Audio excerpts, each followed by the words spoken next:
오늘 말씀은요, 꿈꾸는 자 요셉이라는 말씀을 가지고 1절부터 6절까지의 말씀을 서로 교독하며 읽겠습니다. 제가 먼저 읽을게요. 야곱이 가나안 땅, 곧 그의 아버지가 거류하던 땅에 거주하였으니 야곱의 조건은 이러하니라. 요셉이 11세의 소년으로서 그의 형들과 함께 장실 때에 그의 아버지의 아내를 가와 유다의 아들들과 더불어 함께 있었더니 그가 그의 잘못을 아버지에게 말하다. 요셉은 노년에 얻은 아들이므로 이스라엘이 여러 아들들보다 그를 더 사랑함으로 그를 위하여 채색 옷을 지었더니 그의 형들이 아버지가 형들보다 그를 더 사랑하는 보고 그를 미워하여 그에게 편하게 말할 수 없었다. 요셉이 꿈을 꾸고 자기 형들에게 말하매 그들이 그를 더욱 미워하였더라. 다 함께 읽겠습니다. 요셉이 그들에게 이르되 청하건대 내가 꾼 꿈을 들으시오. 아멘. 여러분, 요셉의 이름은 더하다라는 뜻이에요. 요셉의 이름은 사실 요셉의 이름을 정의하는 이름이 아니라 오히려 그의 어머니 라헬의 마음을 정의하는 이름입니다. 사실 이 라헬이 첫 번째로 얻은 아들이 누구냐면 요셉이에요. 근데 라헬이 사실은 신앙적으로는 굉장히 성숙한 사람이 아니에요. 성경적으로는. 왜냐하면 이름을 더하다라고 지었던 이유가 뭐냐면 아이들을 처음 낳잖아요. 하나님이 어쨌든 아들을 주셨어요. 처음으로. 근데 만족하거나 감사한 게 아니라 한 명 더, 이제 이후로부터 더 얻기를 바라는 마음을 가지고 이름을 지은 게 요셉이라는 뜻이에요. 더하다. 그러니까 어머니의 잘못된 마음이 투영이 된 거죠. 그 요셉의 이름에는 사실은 그 이름의 특징이 없어요. 그래서 두 번째 얻은 아들이 베냐민이죠. 둘째 아들. 이렇게 아들 둘을 얻어요. 근데 라헬은 둘째 아들을 낳을 때 어떻게 되죠? 죽음을 맞이하게 됩니다. 안타깝게도. 자, 하나님의 스토리는 참 이해할 수가 없어요. 경륜은. 오히려 사랑받지 않는 레아가 진짜 자녀를 많이 낳죠. 근데 거기에 성경에 항상 나와 있는 말이 뭐냐면 그가 사랑받지 못함을 보시고 라는 단어예요. 이 이야기는 하나님이 사람을 차별한다는 뜻이 아니라 하나님은 이 균형을, 밸런스를 맞추는 분이라는 거죠. 누군가에게 세상적인 사랑이 쏟아지면 그 나머지 사랑, 그 받지 못한 사람에게 어떤 사랑을 채운다? 하나님의 사랑을 채운다라는 거죠. 밸런스를 맞춰가시는 거예요. 그러니까 세상적으로 사랑을 덜 받으면 하나님에게 사랑을 더 받는 사람이 되고 하나님에게 사랑을 덜 받으면 세상적으로 사랑을 받는 사람이 된다 이 뜻이에요. 그러니까 우리 여러분이 볼 땐 어떤 사람은 부잣집에서 태어나고 어떤 사람은 못생기게 태어나고 어떤 사람은 잘생기게 태어나고 어떤 사람은 부자처럼 태어나도 하나님의 입장에서는 모든 사람에게 공평하게 사랑을 세상적인 방향으로 주든 하나님이 일방적으로 드러내게 주시든 다 공등하게 어떻게 한다고요? 사랑을 주고 계신다라는 뜻이라는 겁니다. 근데 중요한 건 이 라헬은 그 하나님의 사랑을 전혀 인식하지 못한 존재로 나와요, 사실은. 근데 굉장히 이제 하나님의 계보를 잇는 존재로서 나오긴 하지만 사실 조금은 성숙하지 못한 신앙인으로 비춰집니다. 그리고 이 요셉의 이름에서 나오는 이 뜻이 중요한 게 아니라 이 요셉의 인물을 창세기 39장에서는 이렇게 정의하지 않아요, 보통? 형통하였더라. 요셉의 인물을 형통하였더라요. 형통하였더라. 이거를 헬라어로는 찰레아흐라고 한대요. 근데 이게 뭐냐면 형통하다가 번영하다, 더 무언가 퍼져가다 이런 뜻을 가지고 있어요. 이 번영이라는 뜻을 생각해보면 뭐가 떠올라요? 창세기 1장 22절의 말씀 안 떠올라요? 하나님이 그들에게 복을 주시며 이르되 생육하고 번성하여. 그러면 이스라엘이 애굽에 들어갔죠. 애굽에 들어가서 뭐가 돼요? 노예가 되잖아요. 근데 노예가 된 그들의 삶에 대하여 출애굽기 1장에서 그들을 뭐라고 하냐면 그들이 핍박을 받으나 점점점 어떻게 돼요? 생육하여 번성했다라고 의미를 해요. 우리의 시각으로 보면 애굽에 들어간 이스라엘은 그냥 종에 불과해요. 근데 하나님은 이 성경으로 뭐라고 이야기하냐면 그들을 번영시키고 계셨다 이 뜻이에요. 그러니까 인간에게 있어서 여러분들이 보기에는 위대한 업적과 꿈을 이루는 것이 마치 하나님의 목적인 것처럼 느껴지지만 하나님의 목적은 번영이라는 거죠. 하나님의 자녀의 번영. 그러니까 이런 말은 예수님께서 우리에게 하신 말씀과 똑같아요. 모든 사람을 제자로 삼아. 그죠? 확장하는 것, 번영하는 것. 그러니까 하나님은 이 복음이 번영하는 것, 모든 곳곳마다 하나님의 자녀가 넘쳐나는 것이 하나님의 목표이자 인간의 본업이라는 거예요. 번영하다. 그러니까 형통하다는 뜻이 뭐와 연결이 되냐? 번영하다. 번영하는 역사의 하나의 흐름으로 들어가 있다. 그걸 의미한다라고 하는 거예요. 그러니까 이 형통하다는 말과 번영하다는 말이 같이 있다라는 거죠. 이게 번영의 통로라는 거예요. 형통하다. 근데 이게 중요한 게 이거예요. 이런 창세기 39장에 요셉이 형통하다라는 그 사건을 이야기할 때 두 가지 사건이 나오죠. 그죠? 첫 번째 뭐예요? 사랑받는 아들, 오늘 왜 뭐라고 나냐면 채색 옷을 입었던 아들에서. 그러니까 구별 이런 거야. 다른 사람은 다 흑백인데 자기만 컬러야. 이게 얼마나 특별한 건지 아시겠어요? 요셉이 그렇게 살았어요. 근데 어디로 가요? 동이 신분으로 떨어진 거예요. 격화된 거죠. 근데 그때 성경이 뭐라고 하냐면 요셉이 여호와와 함께 하심으로, 반대로 여호와께서 그와 함께 하심으로 형통하였다 이렇게 표현을 해요. 이 형통한 겁니까? 여러분 시야에 어때요? 형통하지 않은 것처럼 보이잖아요. 그죠? 그 다음 어떤 사건이 벌어져요? 열심히 해도 총무가 됐어. 이제 좀 살이 필 것 같아. 좀 나아졌어. 근데 이건 봐봐요. 노력했는데 원하는 성과가 이루어지지 않으면 얼마나 힘들어요? 지치지 않겠어요? 아, 왜 내가 열심히 살았지? 이제 열심히 하지 말아야지. 의지가 꺾일 수 있잖아요. 그죠? 근데 이 요셉이 얼굴도 잘생겼다고 설명이 나와요. 성경에. 얼굴도 잘생겨 출중한 거죠. 받은 건 많아. 근데 그게 자기의 올무가 될지 어떻게 알았어요? 감옥에 들어가 버렸어요. 간음죄로. 짓지도 않는 죄 때문에. 그죠? 나락으로 떨어져요. 그때 뭐라고 또 성경은 설명을 하죠?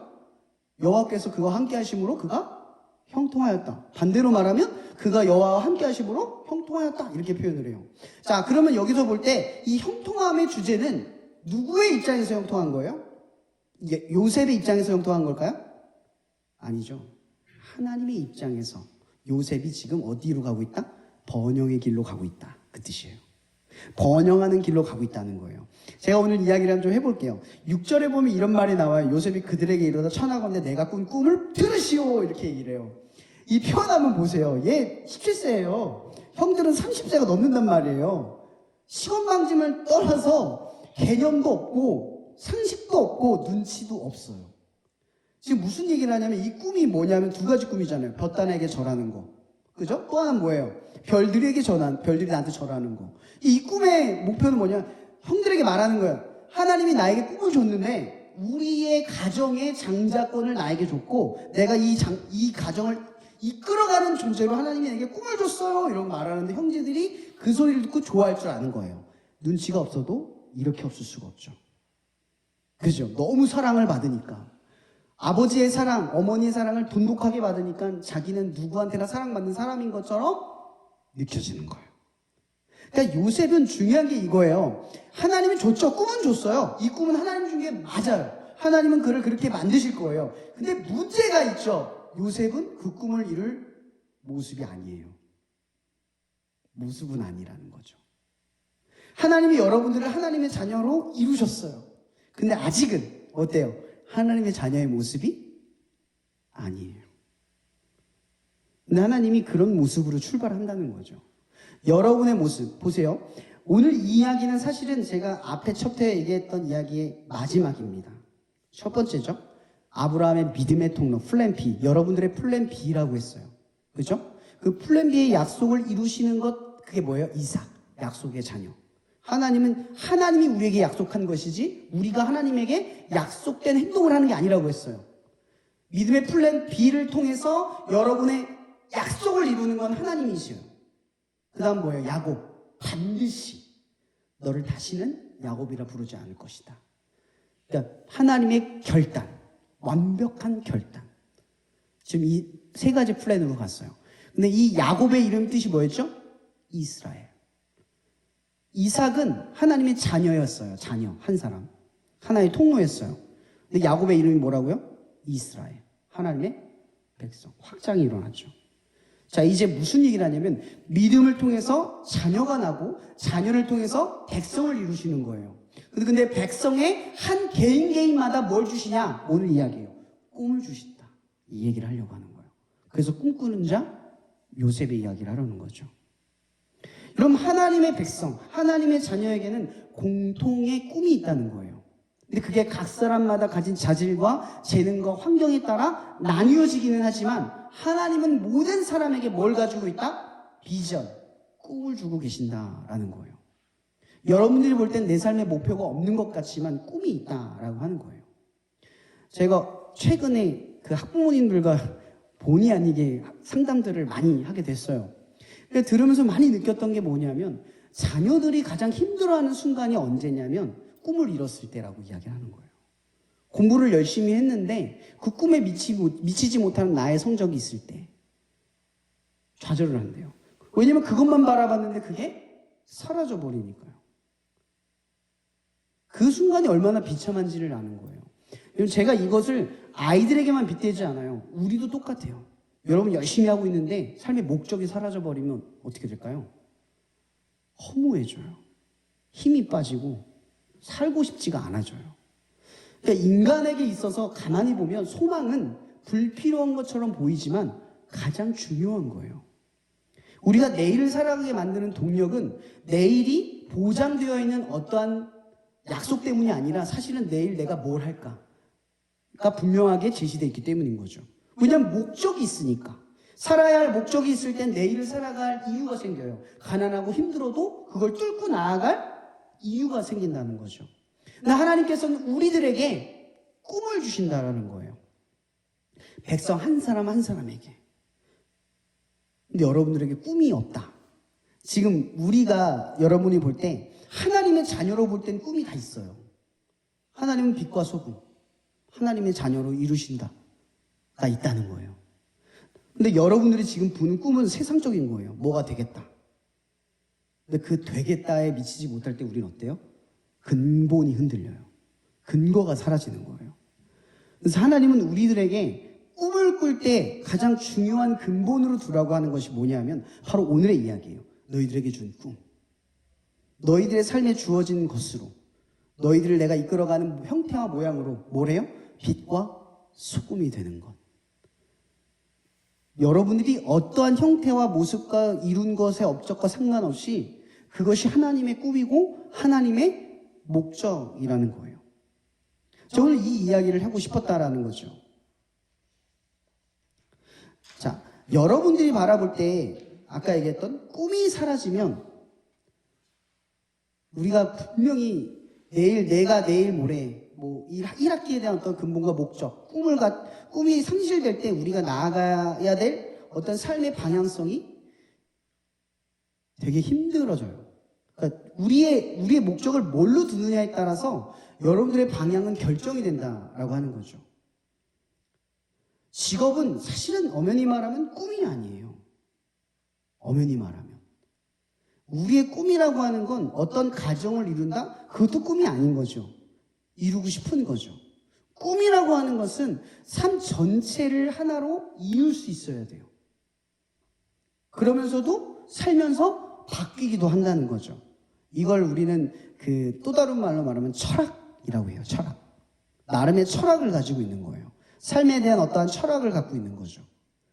철학은 바뀌기도 하지만 그 근본을 계속 중심으로 나를 끌어들이고 이야기를 만들어가는 핵심이 된다라고 하는 거예요. 자, 아까 제가 얘기했지만 형통하다. 이 형통하다라는 입장이 보통 우리는 세상적으로 이해가 되잖아요. 문제가 없기를 바라는 거.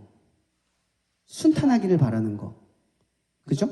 근데 가만히 보면 이런 거예요. 원하는 걸 얻기에 아무 문제가 없기를 바라는 게 형통의 문제처럼 느껴져요. 근데 성경에서 우리에게 말하는 형통은 전혀 그런 이야기를 하고 있지 않다는 거죠. 하나님의 입장에서 여러분들을 이루어가기 위해 때로는 여러분들이 이해할 수 없는 납득하기 어려운 상황을 맞이할 수 있도록 이끄시기도 한다라고 하는 거예요. 근데 그러한 순간을 우리가 어떻게 지나갈 수 있느냐? 그 요셉의 이야기에서 나오는 거예요. 자, 보세요. 요셉은 형들에게 나아가서 자기의 장자권을 이야기했고 하나님의 꿈은 그에게 주어졌고 또 그 아버지 야곱은 이 꿈을 마음에 담아둬요. 하나님이 주신 것이라고 생각하고 담아뒀단 말이에요. 그러니까 이것은 하나님이 요셉을 통해서 분명히 이룰 하나님의 약속인 건 분명해요. 근데 문제는 아까 뭐라 그랬죠? 요셉이 그 꿈에 걸맞는 사람이냐 아니냐?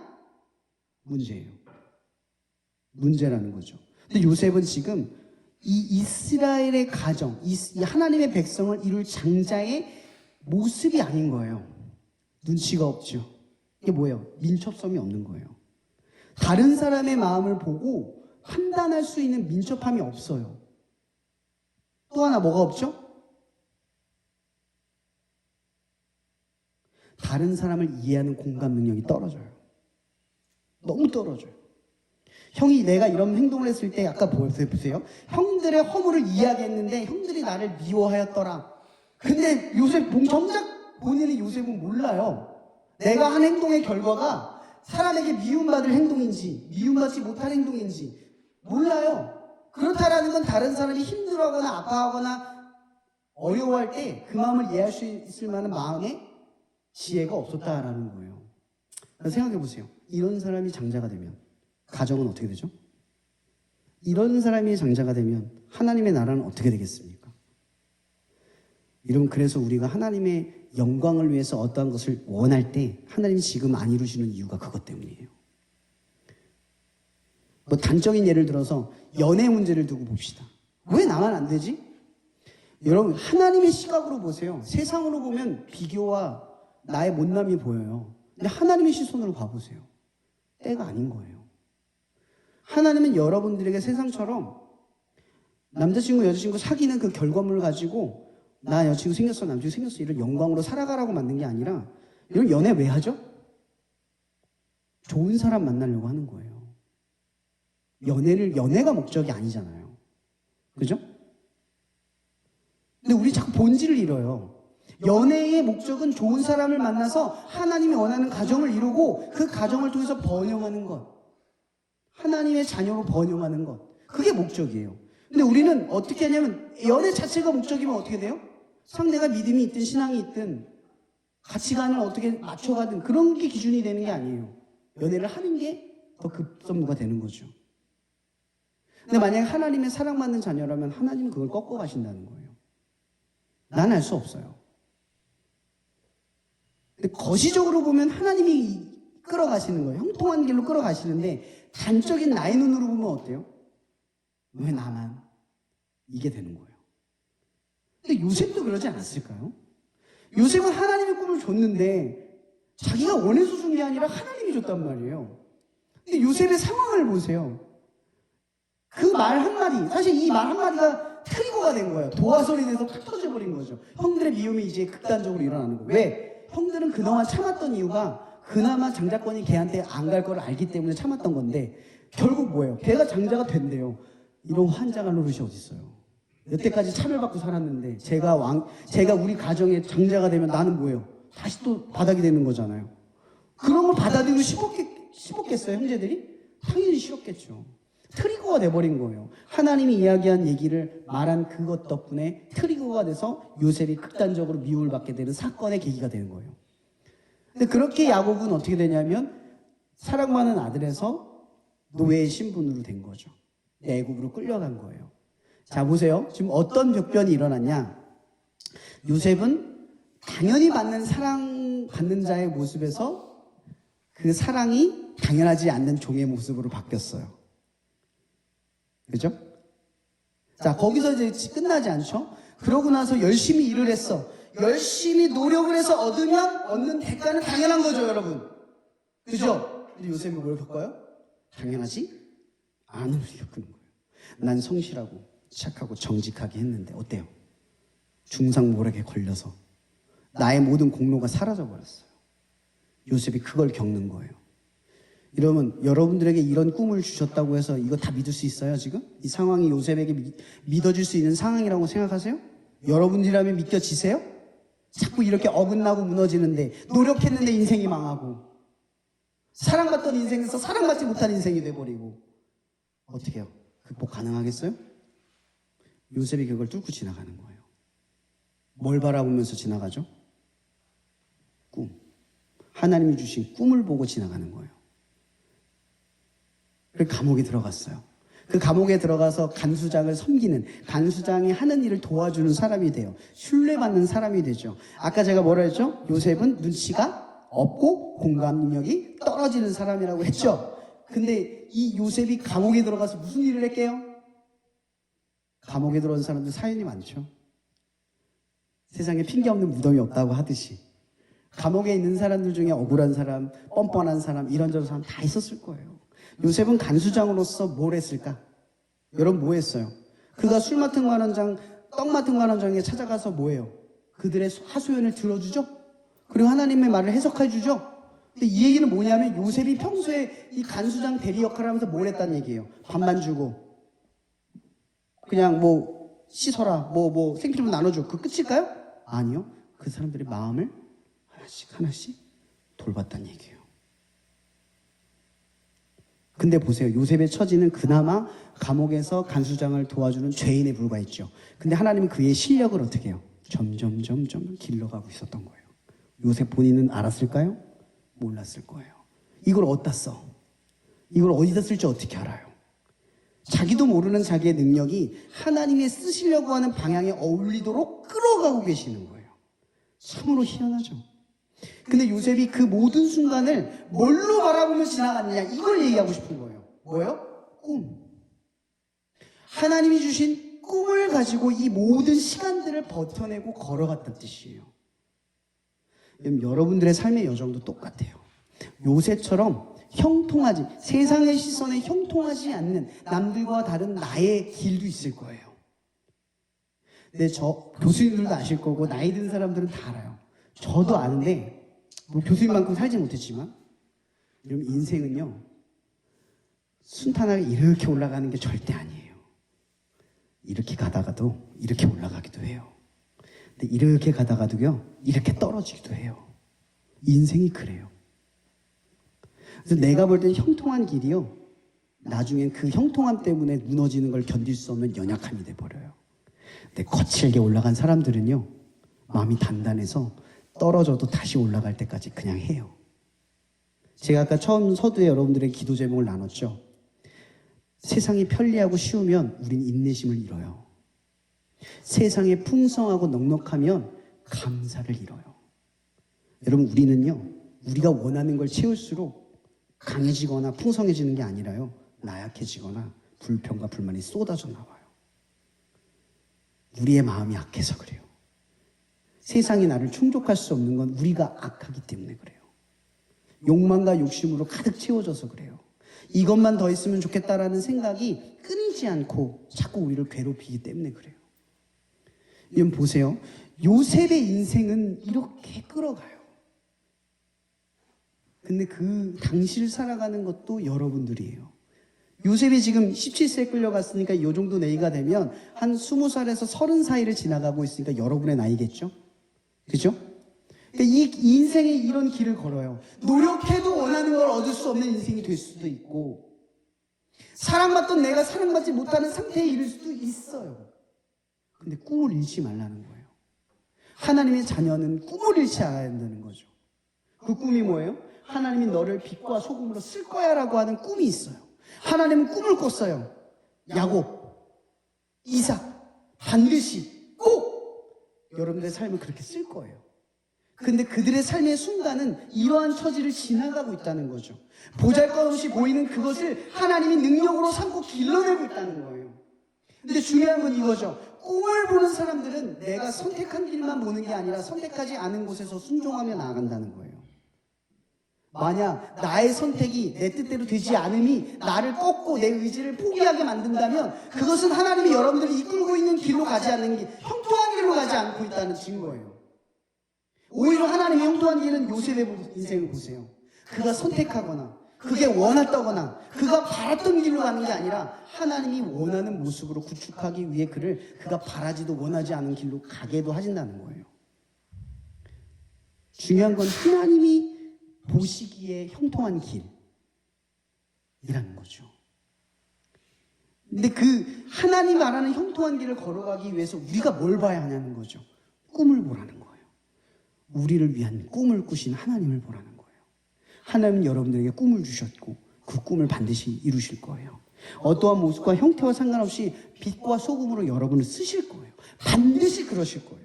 저는 저의 인생이 이 자리에 설 만큼 떳떳하거나 하나님의 영광을 드러낼 수 있는 현재를 살고 있다고 절대 생각하지 않아요. 그러나 그러한 현재를 살지 않거나 그런 과거가 없다고 해서 하나님을 드러낼 순간에 하나님을 드러내지 못할 사람이라고 생각하지 않아요.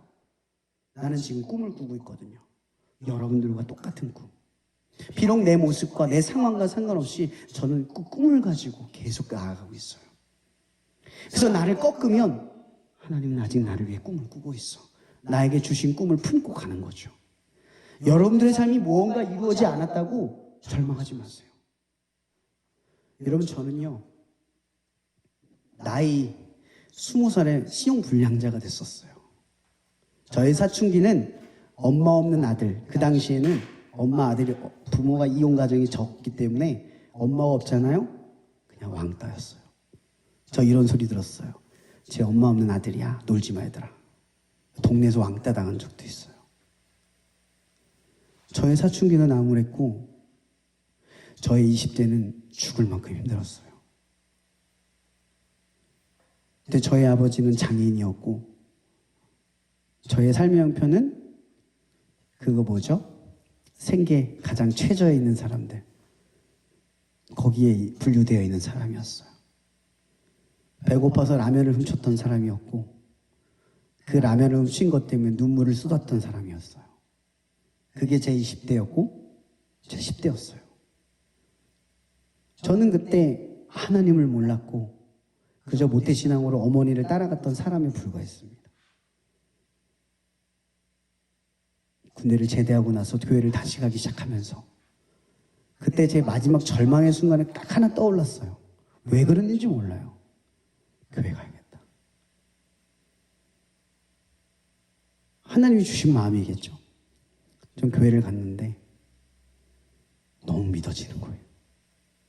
이제 그분밖에 없어요. 내 인생에. 가진 건 하나도 없고 심지어 집도 없었고요. 신용불량자였어요. 하루에 12시간 일이라고 한 달에 2번을 쉬고 월 80만 원을 받았습니다. 그렇게 20대 초반을 버텼어요. 저는 그때 하나님을 만나고 꿈이 생겼어요. 내 힘으로 될 수 없는 그 순간에 하나님이 믿어지기 시작하면서 바꾸시는 역사들을 조금씩 맛보기 시작했어요. 신기하게 80만 원 한 달을 벌으면서 1년 만에 1,200만 원을 벌었어요. 말도 안 되죠? 80만 원을 버는데 어떻게 1,200만 원을 1년 반 만에 벌어요? 불가능해요. 하나님이 이루셨어요. 근데 저희 그때 11조도 내고 헌금도 내고 다 했어요. 그때 경험했어요. 하나님은 나의 성실함을 보신다. 하나님은 하나님을 바라는 자에게 길을 비추신다. 그래서 저는 그때부터 꿈이라는 걸 꿨어요. 저에게 그때 꿈은 뭔가를 이루겠다, 뭘 하겠다라는 꿈이 아니라 하나님이었어요. 하나님을 믿으면 하나님 뭔가를 하시겠구나. 하나님을 꿈꾸기 시작했어요. 삶의 변화가 일어났고 지금 현재에 이르렀어요. 저는 공부한 적 한 번도 없고요. 책을 한 번 읽어보지도 않았던 인생이었습니다. 근데 하나님은 늘 모든 순간에 순종케 하셨어요. 저는 단 한 번도 지금까지 예수를 믿은 순간부터 원하는 대로 살아본 적이 없었고 내가 가고자 하는 방향으로 간 적이 없었어요. 처음 목회를 시작할 때 인터뷰를 해요. 너 사역 왜 시작했니? 저 그때 그랬어요. 좋아서요. 사명이라는 걸 몰랐어요. 그냥 좋아서요. 하고 싶어서요. 그렇게 시작을 했어요. 아마 그때 인터뷰 보신 분들은 저보고 또라이라 그랬을 거예요. 뭐 저런 놈이었냐. 다 보통 사명을 이야기하는데 쟤는 왜 왔는지도 모르는. 근데 저는 그냥 하나님이 좋아서 어느 순간부터 생각하게 됐어요. 비전이란 갖지 않는 것이다. 저는 비전을 갖지 않아요. 다만 주시는 일에 순종해요. 주시면 최선을 다하려고 해요. 그게 크든 작든. 그게 지금까지 저를 이끌었고 지금의 나를 이루었어요. 그리고 앞으로의 나를 완성해 갈 거예요. 오늘 말씀을 기억해 봅시다. 요셉의 인생 나보다 더 힘들었을 거예요. 이 요셉의 서주세요. 요셉의 이 인생을 한번 보세요. 여러분의 인생과 다르지 않을 거예요. 비록 원하지 않는 인생을 살아도요, 두려워하지 마세요. 내가 원하지 않는 모습이 내 모습이라도 걱정하지 마세요. 하나님의 꿈은 여러분들에게 이미 선포되었고 그 꿈을 바라볼 우리는 믿음을 가지면 돼요. 하나님 날 이룰 거라는 믿음을 가지세요. 여러분들이 꿈꾸세요. 여러분 반드시 빛이 될 거고요, 반드시 소금이 될 거고요, 반드시 하나님의 자녀가 될 겁니다. 여러분들의 유혹과 상관없이, 여러분의 현재와 상관없이 이미 여러분은 하나님의 꿈이고 여러분들이 바라봐야 할 것은 하나님의 꿈입니다. 실력이 조금 부족하다고 주저하지 마세요. 한만큼만 하세요. 다만 질문하세요. 내 마음을 속이면서 최선을 다하지 않은 것이 있었는지만 생각하세요. 하나님 속이지 마세요. 제가 하나님 앞에 늘 이런 문제 때문에 많이 쓰러졌어요. 핑계를 냈어요. 저 연약해서 힘들어서 못하겠어요 했는데 하나님이 그랬어요. 너 하는 만큼 다 했어. 네가 못해도 상관없는데 네가 해야 할 만큼 하지 않고 그런 말을 하지 않았으면 좋겠어. 근데 그럴 때마다 하나님이 나를 끌어가시는, 하나님을 쫓아갔을 때 내가 점점점 그 모습이 갖춰져가는 것을 느끼게 됐어요. 여러분, 이 시간 우리 이 말씀을 가지고 기도했으면 좋겠습니다. 여러분의 여정을 단단하게 할 이 꿈, 지금 성적에 휘둘리지 말고 내 부족한 실력이 왔다 갔다 하지 말고 내일의 불안감 때문에 떨려하지 말고 이 꿈만 바라보며 하나님이 나를 이루실 것을 믿으며 꿈꾸는 자가 되게 해달라고 기도했으면 좋겠습니다.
중간고사라는 힘든 여정을 보내고 있는 당신의 사랑하는 자녀들이 있습니다. 오늘 말씀처럼 하나님의 사랑을 우리가 공평하게 하오니 이 시간 모든 하나님의 사랑으로 우리를 가득 메워 주시옵소서. 또한 그리스도의 은혜를 통하여 그 사랑을 더 깊이 누릴 수 있게 도와주시고, 또한 당신의 꿈을 품고 하나하나 견디며 순종하려는 당신의 자녀들 머리머리 위에 성령의 교통 역사하심이 강하게 임재하여 주시옵소서. 우리를 그 형통한 길로 인도하실 예수 그리스도의 이름으로 감사하며 기도하며 나아갑니다.